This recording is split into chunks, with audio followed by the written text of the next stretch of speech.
ഇന്ന് പുറത്തു വന്ന IPL ന്യൂസാണ് നമ്മൾ ഇന്നത്തെ വീഡിയോയിൽ നോക്കുന്നത്. അപ്പോൾ ഈ IPL നിങ്ങൾ സപ്പോർട്ട് ചെയ്യുന്ന ടീം ഏതാണെങ്കിൽ താഴെ ഒന്ന് കമന്റ് ചെയ്യുക. ആദ്യത്തെ ഒരു അപ്ഡേറ്റ് രോഹിത് ശർമ്മയുമായി ബന്ധപ്പെട്ടതാണ്. രോഹിത് ശർമ്മ ഇപ്പോൾ മുംബൈ ഇന്ത്യൻസിലാണ്. എന്നാൽ താരത്തെ മുംബൈ ക്യാപ്റ്റൻസിയിൽ നിന്ന് ഒഴിവാക്കി. പാണ്ഡ്യയാണ് ഇപ്പോൾ മുംബൈയുടെ ക്യാപ്റ്റൻ.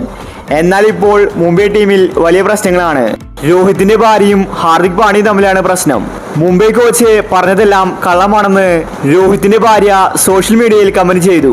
ഇപ്പോഴിതാ അടുത്തൊരു അപ്ഡേറ്റ് പുറത്തു വന്നിരിക്കുകയാണ്. രോഹിത് ശർമ്മ IPL 2024 മുംബൈ ടീമിൽ കളിച്ചേക്കില്ല. ഈ വർഷം കഴിഞ്ഞ് അടുത്ത വർഷം രോഹിത് ടീം വിടുമെന്നായിരുന്നു റിപ്പോർട്ട്. എന്നാൽ ഇപ്പോൾ IPL മുന്നേ തന്നെ രോഹിത് ശർമ്മ ടീം മാറിയേക്കും. മാർച്ച് 22 വരെ ട്രേഡ് ചെയ്യാൻ സാധിക്കും.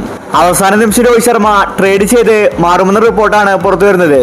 രോഹിത് RCBയിലേക്ക് ചേക്കേറാനുള്ള സാധ്യതയാണ് ഇപ്പോൾ കൽപ്പിക്കപ്പെടുന്നത്. രോഹിത് ശർമ്മയും കോഹ്ലിയും ഒന്നിച്ചാൽ അത് RCBക്ക് കരുത്താണ്. അടുത്തൊരു അപ്ഡേറ്റ് ചെന്നൈ സൂപ്പർ കിങ്സുമായി ബന്ധപ്പെട്ടതാണ്. CSK ടീമിനെ അടുത്തൊരു പണി കിട്ടിയിരിക്കുകയാണ്. ചെന്നൈ 14 കോടി കൊടുത്താണ് ഡാറി മിച്ചലിനെ ടീമിലെടുത്തത്. എന്നാൽ ഇപ്പോൾ ഡാറി മിച്ചലിനെ പണി കിട്ടിയിരിക്കുകയാണ്. ന്യൂസിലൻഡ് സൗത്ത് ആഫ്രിക്ക ടെസ്റ്റിൽ നിന്ന് ഡാറി മിച്ചൽ റൂൾ ഔട്ട് ആയിരിക്കുകയാണ്. താരത്തിന്റെ കാലിന് പരിക്കേറ്റിരിക്കുകയാണ്. ഡാറി മിച്ചൽ IPL കളിച്ചേക്കില്ലെന്ന റിപ്പോർട്ടാണ് പുറത്തു വരുന്നത്. ചെന്നൈ ടീമിന്റെ 14 കോടി വെള്ളത്തിലായി. ഡാറി മിച്ചലുണ്ടെങ്കിൽ CSK ടീം സ്ട്രോങ് ആയിരുന്നു. എന്നാൽ ഇപ്പോൾ അവസാന നിമിഷം ഇങ്ങനെ പണി കിട്ടുമെന്ന് ആരും തന്നെ കരുതിയില്ല. കഴിഞ്ഞ പ്രാവശ്യം ബെൻ സ്റ്റോക്സിനായിരുന്നു പരിക്ക്. ഡാറി മിച്ചൽ IPL കളിച്ചേക്കില്ലെന്ന റിപ്പോർട്ടാണ് പുറത്തു വരുന്നത്. ധോണി ഇപ്പോൾ പ്രാക്ടീസ് ആരംഭിച്ചിട്ടുണ്ട്. CSK ആരാധകർക്ക് ഇത് സന്തോഷ വാർത്തയാണ്. അടുത്തൊരു അപ്ഡേറ്റ് സഞ്ജു സാംസണുമായി ബന്ധപ്പെട്ടതാണ്. ഇംഗ്ലണ്ടുമായിട്ടുള്ള 2 ടെസ്റ്റ് അവസാനിച്ചു. ബാക്കിയുള്ള ടെസ്റ്റിനുള്ള ടീമിനെ ഇതുവരെ പ്രഖ്യാപിച്ചിട്ടില്ല. കഴിഞ്ഞ 2 ടെസ്റ്റിലും കേസ് ഭരത് ഫ്ലോപ്പായിരുന്നു.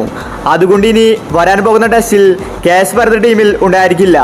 പകരം സഞ്ജുവിന് അവസരം കൊടുത്തേക്കുമെന്ന റിപ്പോർട്ടാണ് പുറത്തു വരുന്നത്. സഞ്ജുവിന് ടെസ്റ്റിൽ അവസരം കിട്ടിയാൽ സഞ്ജു തകർത്തടിക്കുമെന്നത് ഉറപ്പാണ്. കേസ് ഭരതിനേക്കാൾ മികച്ചൊരു താരമാണ് സഞ്ജു. സഞ്ജുവിന് ഏകദിന ടെസ്റ്റ് കളിക്കാനാണ് കൂടുതൽ ഇഷ്ടം. ഈശാനാണെങ്കിൽ BCCയുമായിട്ട് തെറ്റിയിരിക്കുകയാണ്. താരത്തിന് ടെസ്റ്റ് ടീമിലേക്ക് എടുക്കില്ല. അതുപോലെ ഇപ്പോൾ കേസ് ഭരത് ഫ്ലോപ്പ് ആകുമ്പോൾ സഞ്ജുവിന് സാധ്യതയാണ് തുറന്നു കാണിക്കുന്നത്. അപ്പോൾ ഈ IPLൽ ഏത് ടീമായിരിക്കും കപ്പ് നേടുന്നത്? നിങ്ങളുടെ അഭിപ്രായങ്ങൾ താഴെ കമന്റ് ചെയ്യൂ. ഇത്തരം ക്രിക്കറ്റ് ന്യൂസിന് വേണ്ടി ഈ ചാനൽ മറക്കാതെ സബ്സ്ക്രൈബ് ചെയ്യൂ.